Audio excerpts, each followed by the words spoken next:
Let us now see how we can count consonants in a given word. When it comes to counting the consonants, I'm going to take the same method which we use for vowels. So vowels are only 5 in number, so I'm storing them in the list format and in the string within the variable vowel. Then I'm writing a variable word in which I'm storing a word in which I'm going to find out the consonants.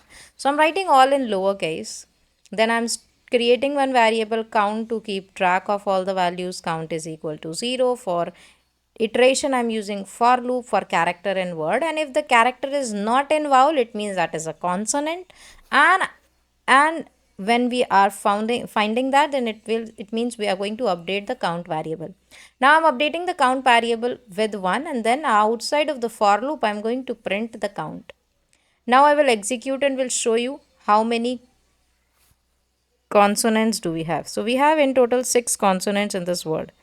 So this entire word is having 6 consonants, and I'm using the way with which you can even find out the vowels as well. Okay, so let us first go through the code. So what we are trying to do, we are trying to find out the consonants. But in English, we have 26 letters. And out of 26 letters, we have 5 vowels and rest are consonants. It means the countable, which are easy to count, are vowels. It means 5 vowels. And rest are consonants. Consonants are more in number, correct?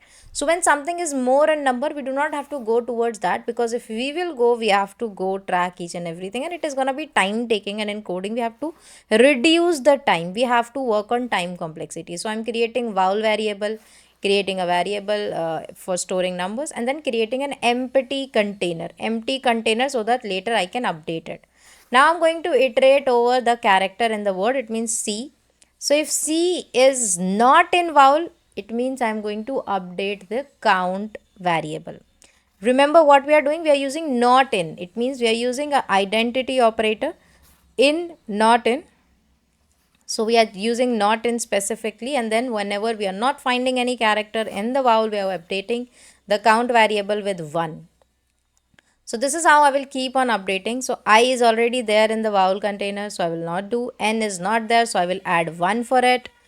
And then for same for G, same for D, I'm going to do. So plus 1, plus 1, plus 1 and plus 1 are 6 in total. And this is what we are getting outside of the for loop, because outside of the for loop we will get only the updated last value of count. So it is very simple. You can even write down the same code for vowels. When I'm using just in operator, it will count the number of vowels. But if I'm using not in operator, it will count the consonants in the variable. So easy, super easy with the help of operators. So you need to learn operators in the detail of Python, which is easy.